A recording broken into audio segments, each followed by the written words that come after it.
Hello, everyone. My name is Chris from Winter Moon Games, and welcome to another episode of Friends of Gaming.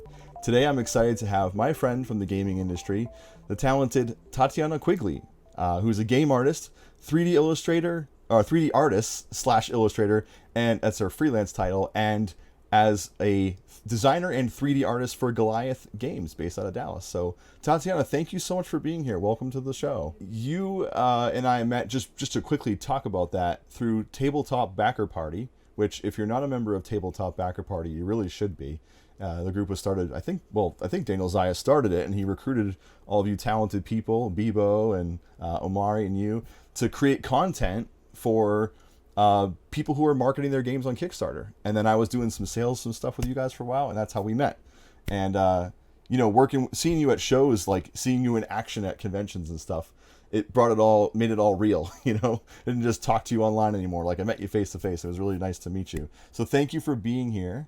And we'll just kind of get right into it. So why don't you tell us a little bit about yourself, whatever you're comfortable sharing, maybe where you're from, where you grew up, that kind of thing, maybe some other interests besides gaming and art. I'll just let you take the floor. I'm an in-house artist at Goliath Games. I do sculpting for we make skill and action games, so like the actual game units. I do some of that work. I do illustration for them. I do layout and package design for them as well. It's a very big job. It's kind of a place where you just take on jobs as you get promoted. You keep your old job and do all of the jobs that you've ever had there all the time. And I do games and animation freelance work as well. So I am very busy, but I like what I do. As far as interests that aren't gaming and art, I like music a lot. I like to sing and play guitar. I never show anybody that, but I like to do it. It's good stress relief. It's good not drawing activity. I love video games. I play video games every day, even no matter how busy I am. And like if I'm working like 14-hour days, I will make 1 hour a day for video games, no matter what, whether it comes from my sleep time, shower time, doesn't matter. I like turn-based games that feel like video games. So like Divinity, XCOM, Civ. I like 4X games too, like Stellaris. So yeah, the more like a board game it is, the more I like it. Excellent. So I just want to quickly ask you, what are you playing right now? Anything in particular? I'm playing Divinity Original Sin 2 again on the Switch because I do that a lot too. I just buy games twice that I like if I like them enough. I'm not going to judge you. I've purchased Shadow of the Colossus probably 4 times now. However many renditions they've done, I have it on every Yeah. console and every HD remake. But I still have to play Divinity Original Sin. I played it a little bit and I thought it was phenomenal. I haven't gotten into it, but I was really impressed, and I was, how have I missed this game? So tell me a little bit about how long you've been illustrating and maybe what kind of got you into it, because it's your day job right now. So how'd you get started? How long you been doing it? You obviously look like you've been doing it for a while because you're really talented. I have been drawing for a long time. I think everybody draws when they're a kid. But I think I moved to Texas when I was like 13, 14, probably 14, and that was like a really isolating experience because I didn't have any friends here. I was just starting high school, so it was a new high school. Else had known each other for a long time. I didn't know anybody. So I just kind of started drawing all the time. So something that was kind of like a side hobby where I was, just kind of having fun. Or like I think there was a girl who was really, really good at drawing, and I was jealous. So then I started doing it more. But it wasn't really like, what I did, but it became what I did after I moved because it was just an outlet for like being mad at my parents that we moved to Texas. And then by the time I graduated high school, I wasn't good at anything else. Like I didn't care as much about school as I did before. I just liked to draw. Um, and I just kept doing that, and I majored in cartoons. Not a bad thing. I think there's a lot of other ways you could have acted out, so art is the lesser of those evils. So, can you tell me a little bit about your favorite things to do in your day to day job? Because, I imagine there are days where it feels like a job, just like anything. You love it, you do it, but, what are some of the things that you really enjoy that you never get tired of? And then maybe what are some of the things that get old after a while? I like drawing. I draw every day. It doesn't matter. Like if you put me somewhere and somebody's talking to me, I'm drawing. We are very lucky I'm not drawing right now because I have all the stuff right in front of me. I You can be if you want. Yeah, I like to draw. I love illustration. I like telling stories through illustration. So I always take an opportunity to do that and incorporate that into the game theme. I love to sculpt, traditionally and digitally, and just work with my hands, um, more than working on the computer even. That's what kind of drew me to like the prototyping work and 3D printing, and I get to sculpt on top of the 3D prints and cast stuff, and I just love like, getting down and dirty with materials. I'm not as much of a big fan of doing layout and graphic design. I just don't have a specific education in those things, and everything that I do is like a gut. Like everything else that I do, I know exactly what I'm doing. And layout and graphic design is something that everyone assumes you can do if you can draw, and it's not always true. I think I'm like as a generalist, like pretty well distributed, but it just makes me less comfortable to do that work because I know people are better at it. Yeah, and that's something that, I think one of the questions I'm going to ask you in a few minutes here is talking about like how many times artists are often misunderstood with like their skill level, or what what expectations we should put on them as creators. But before we get to that, let's talk a little bit about just art in games, because that's what your focus is, and that's, I mean, a lot of reasons why. I mean, board games have evolved, not just component wise, mechanics wise, but art now. Good art is like almost a must have in your game, and it's almost as if you don't have good art, no one's going to pay attention to your game. I guess maybe the first thing and I'll ask is, how do you think it got to that point? But also, how important is a game's art? And can good art kind of save a game with mediocre gameplay? This is a good question too.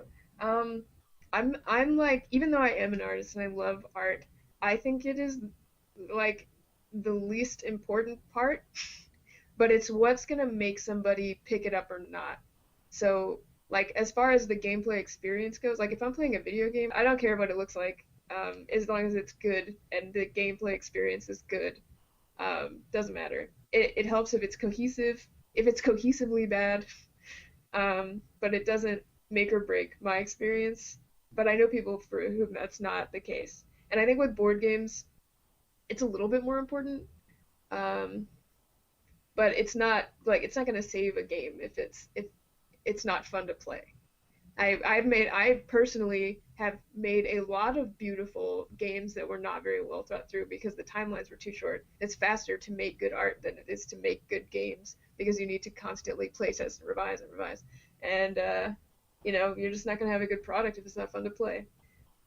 So to me, like it's just like a story in a movie, like the Ghost in the Shell movie, that every like the best artists in the world worked on that movie, and it still sucked because the story sucked. Yeah, you bring up a really good point. And in fact, I was talking to you before the show about my interview I did with Brenna Noonan, who worked on games like Everdell and War of Whispers. Super talented developer, marketer, all of the above kind of thing. She was talking about Everdell and how a lot of criticisms they received in that game, there's like a three-dimensional tree on the board, right? And it has no mechanical value whatsoever. I mean, it does hold cards if you want it to and hold your meeples, but ultimately it doesn't need to be there. And we kind of talked about this whole thing of like, hey, just because it doesn't need to be there, it can be there, maybe should be there because it's immersive. And it's this artistic thing that someone designed and put TLC into. And it's just there to be appreciated, and that should be good enough. So being an artist, it is often a tough and thankless job. Now, correct me if I'm wrong. But yeah, I gotta say I've been designing a game, and I'm working on a game that's called Pandemonium Estate, and you're actually helping out with some of that stuff, which I guess I'm announcing that. So one of the things that I learned, and I learned just like everybody else, I didn't know what I was getting myself into with art. And I think I didn't burn any bridges, but I definitely made a lot of mistakes. What is some advice, I guess, you would give as an artist? You're dealing with publishers and creators all the time. What is something that you would say to someone who's just starting out, like I was 5 years ago, whatever, that would just kind of I guess, a little bit of warning, like, hey, when you go to have your art done, think of these things. It is and it isn't a thankless job because people are always like, "Wow, it's so amazing, you're an artist," but then like they don't want to pay you. So I don't like you get a lot of accolades for following your dreams and being good at what you do, but at the end of the day, just so many people want to do it that it takes our value down. So it's kind of a double-edged sword that way. I think if you're trying to contract artists, like one of the things I run into, even with people who have a lot of experience, like I have so many managers at Goliath who give feedback to artists for every day for years, and even still it comes through muddy and confusing, and things often shift around. So I guess the first thing I'd say is like expect things to shift around and build that into your expectations because describing something to somebody and having them work on it and then you see it and you understand maybe you didn't give them the best direction.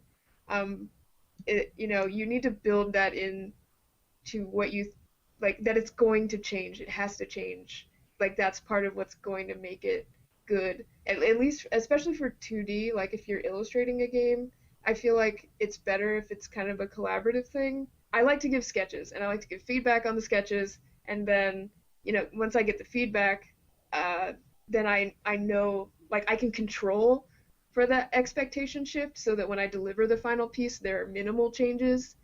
And a more experienced artist is going to be able to deliver on your dreams a lot faster. Um, but yeah, just if you be really specific about what you want up front, what assets you need, and then make arrangements for it to change. Like pay for what you need, and then make arrangements to add stuff or change things later if you need to. Like be ready to do that because it's just the nature of the beast. Or like you could be all the way done and it can look amazing, and then you send it for manufacturing, and then they have changes, and then that it's going to get kicked back, and you might not have the skills to make the change that you need. So you're going to have to go back to the artist. Just be ready to go back to the artist and possibly pay them more. Well, that's really good advice. It's something that, as a beginner, these are the things that you're either going to learn the hard way, or if you're lucky enough to run into folks like you who can maybe help guide. Like you've been very helpful with stuff I've asked you, and I've really appreciated that in a way, you have this people who take you under their wing to kind of help you out. It goes a long way, and so this is really helpful. I hope for a lot of people that may be listening or watching this later who are going to start that journey of finding art for their game, because if you're going to self-publish, that's going to be part of the process. So I wanted to kind of touch really quick. This is not a question that I told you I would ask, but maybe we can just discuss a little bit. You mentioned, I think, really briefly in your intro about world building. And I got to say, art is the driving force a lot of times behind the world that you're playing in a game. And very oftentimes, at least I'll just speak from my own experience, I learned, like I said, the hard way. I didn't actually have a story or a theme, really, until I had the art. I kind of went the backwards. And then what I did was I'm confessing this. I don't know how if I should be confessing this, but it's a cool story. I actually created the world and the story from the art that I had then created beforehand. And it worked out really well. Now, that may not be the case for everyone, but in my case, it was the driving force behind my game having life breathed into it. So, have you experienced that in your career at all? Like, have you had an opportunity to help create a world and maybe kind of see it come to life and see it evolve? That's like my favorite part of the job is like I get like a vague, I think at Goliath it's even worse. Like you'll get like make a line for kids that's kind of aspirational, and then you take that tiny amount of direction, and once I think again this is something that you can do when you have more experience. You put together a mood board, and to me it's always collaborative. I'm like, this is the world that I'm thinking about building, and then seeing what they think about that, like kind of this is how the line art's going to look. These are other products that would fit in this line. Like these are the color palettes I'm going to use. We're going to try to end up with a result similar to this. So I'm always thinking about what, like, I do not want people to change their mind part of the way through. I want you to be on board with me the entire time. Me getting a game design and going through that experience, and then just, being kind of like story oriented. I'm always trying to add things. Like it's it's a collaborative process. It's the magic of the work. It's my favorite part. I think for me, I'm a huge theme guy.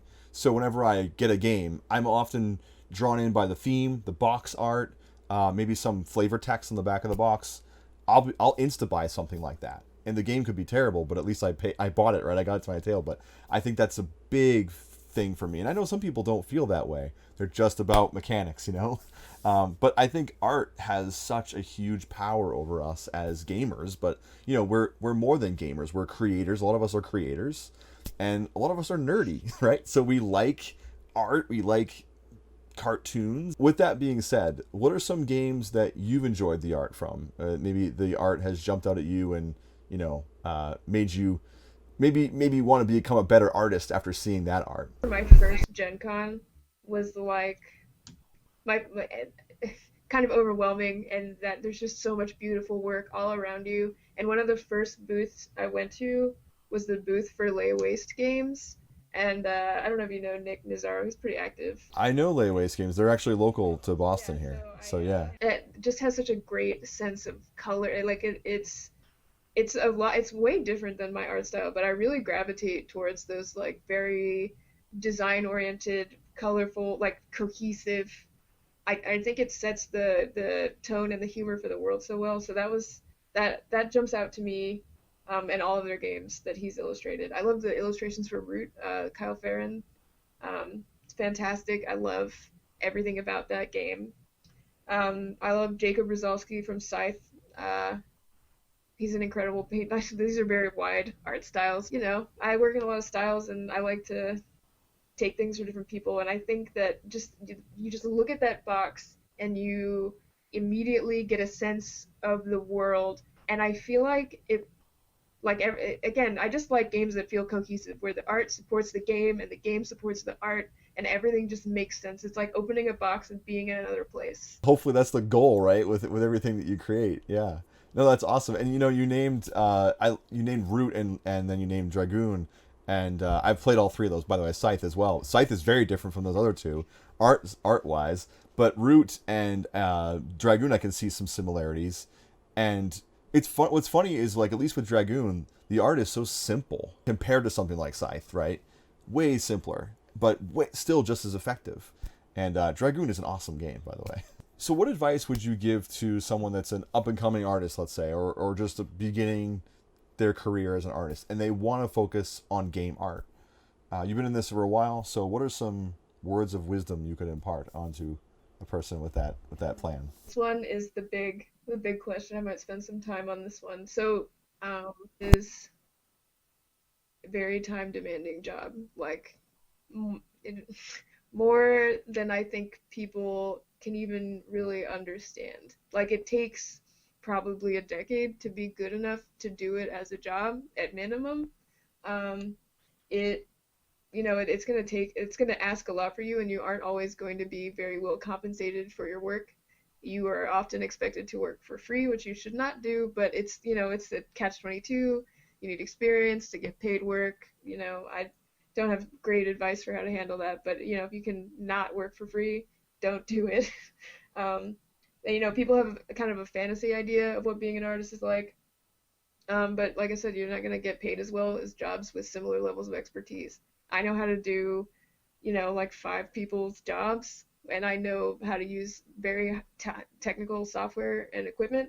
Don't expect to be very well compensated. People will take advantage of your passion, and you have to make sure that you stand up for yourself whenever possible, because, like I said, people take advantage of you, and that's not great. But if you can get your foot in the door, like, just shoot all the shots, apply to all the jobs, do everything that you can, like, talk to everyone, and ask for what you want. Like, be direct. I know artists are always shy, and I am very guilty of all of these things that I'm talking about, so I'm speaking from very direct experience of being taken advantage of. Ask for what you want, and just practice. Practice every day, draw every day. And don't get discouraged, because there's always gonna be somebody better than you. But as long as you're doing what you like. It's really sad that the pay is so low. I think the industry could do better, and hopefully will continue to evolve in that direction. And I mean, the hobby is huge now, And in my opinion, there really isn't any excuse that where people are struggling to get by doing amazing art like you do and so many others. I mean, we got to start paying people right, you know? That was the valuable lesson that I learned. And I got to admit, when I had my original art done for my game, I didn't pay the artist. And, you know, there was actually a point where I wanted to, and she said no. So that was kind of like this weird friendship that we had. We're like, okay, I guess the game's being done, the art's being done for free. But the biggest takeaway that I had was I am never doing that again. I'm going to pay anybody that I work with in a professional level, A, because they deserve it, B, it's just the right thing to do, but also it helps with that experience. It helps grow you as a professional. You mentioned a decade of work needs to be done before you can do it as a job. Do you mean professionally or just as like practicing? Like it just is a super time intensive unless you find. I know people who are sort of right off the bat really talented. That is a thing, but it doesn't get you that far without a lot of practice. So unless you find your perfect niche very quickly, it's just going to be a lot of nose to the grindstone. We're doing anatomy studies and doing still lifes and practice, practice, practice. So it's like I said, it's a highly skilled job, but compared to like being a programmer and engineer or something, is compensated like very low. Hopefully that trend changes, and folks like you who are in this industry and working really hard, and you're not. I mean, you're not complaining. You're just speaking the truth, and you still produce great art, and so we all thank you for helping us make our games better. And I think I've started trying to thank people like developers on games and artists when I do reviews or any kind of coverage like that, because they're often the unsung heroes, and you should definitely thank the publishers and the designers because they do work too, but the developers are putting the meat on the bones, and the artists are creating the world that you're experiencing. So like, they should be thanked, at the very least they should be thanked. If they're not getting paid, let's share their Instagrams, let's share their posts, like let's get them out there. And speaking of that, with the time we have remaining, which went by very fast, by the way, can you share any ways of people that can find you or get in touch with you? See my illustration work is on. I have two Instagram accounts because I do two very different things. So I have one that's just my illustration work, and that's just 2D Tatiana. And then the second one is just my name, Tatiana Quigley, and I do like 3D toy work on that one. Make a lot of like fan art figurines, and I'm making miniatures on that one. You can follow me on Twitter at Tatiana Quigley. You can find me on Facebook by my name. I just go by my name, so just like Google my name. Is there anything you can talk about before we close, or is everything a secret right now? That anything you're working on for the future, or anything we could be excited about? I do have some toy projects that I'm really excited for 2021. That I think are going to happen, but I never truly know until it's like, on the ship to come to the US. I have a big project I'm doing with a manufacturer that will be coming out in 2021. I'm working on, so just whenever I have free time, I'm just working on my convention inventory, because all the conventions got canceled this year, so everything I got into was canceled, which is okay because I didn't have anything. But it really sucks for my friends who were convention artists. So if you know any convention artists who were depending on their income, please go to their online shops and purchase stuff from them because they're really hurting right now. But yeah, I'm just making stuff for my shop. Dragon Quest slime figures and Neopets figures. You know what? Plug your shop real quick, because I completely forgot to ask you about that. You have an Etsy store? Suddenly I had all these 3D printing. I think you can see some of them behind me. And then I'm painting and selling. They're too far away for me to grab. It's my Etsy shop. So etsy.com/shop/tatworks, I think is the URL. And I'm just, okay, cool. I can put it in the description and the links too. Yeah. A lot more board game related stuff soon. Tatiana, thank you so much for giving your time to be on the show and for talking to us about art. I feel like we just scratched the surface, honestly, of this topic, and I feel like there's a lot more we could talk about. So maybe we'll have to have you back. And, I appreciate your friendship and your professional relationship with all the ways you've helped me out. And I'm sure there's other people out there who feel the same, that that you've worked with. So if you haven't already, check out Tabletop Backer Party on Facebook, and you can find Tatiana there along with other content creators, and you can find out about some really awesome up and coming tabletop games on Kickstarter. So yeah, thank you again, Tatiana, and I hope you have a great rest of your evening. Thank you everyone for watching Friends of Gaming. If you want to see more Winter Moon Games content, we do previews, reviews, industry interviews like this. You can go to wintermoongames.com, where we have all kinds of cool content, gaming related content there for you to watch.